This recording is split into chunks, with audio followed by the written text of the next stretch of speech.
Hello everyone, আমি প্রীতি চলে এসেছি আরও একটি ছোট্ট মিনি ব্লগ নিয়ে। আর আমার পিছনে দেখতে পাচ্ছেন ডাবের গাড়ি।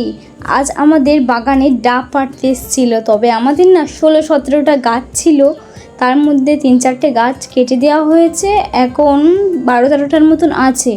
তো প্রতিটা গাছে তো ডাব হয় না, এক একটা গাছে হয়, এক একটা গাছে একদমই হয় না। তার মধ্যে কিছু গাছে হয়েছিল, আজ ডাব পাড়তে এসেছিল। আর বন্ধুরা, আপনারা অবশ্যই কমেন্ট করতে ভুলবেন না আপনাদের কটা ডাব গাছ আছে। আর আমাদের বাড়িতে এক একটা গাছ আছে এতটাই লম্বা, 4তলা 5তলা ছাপিয়ে যাবে আরও। আর বন্ধুরা, এই মিনি ব্লগটা ভালো লাগলে অবশ্যই চ্যানেলটা সাবস্ক্রাইব করতে ভুলবেন না। আর যারা ফেসবুক পেজ থেকে দেখছেন তো অবশ্যই একটা ফলো করে দেবেন।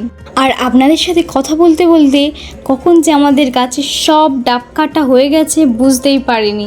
আর এই দেখুন আমাদের গাছের সব ডাবগুলো কতগুলো হয়েছে। আর গাড়ির মধ্যে যে ডাবটা দেখতে পাচ্ছেন এটা আমাদের না, ওটা অন্য কোনো গাছ থেকে নিয়ে এসেছে। আর সবাইকে অনেক অনেক ধন্যবাদ।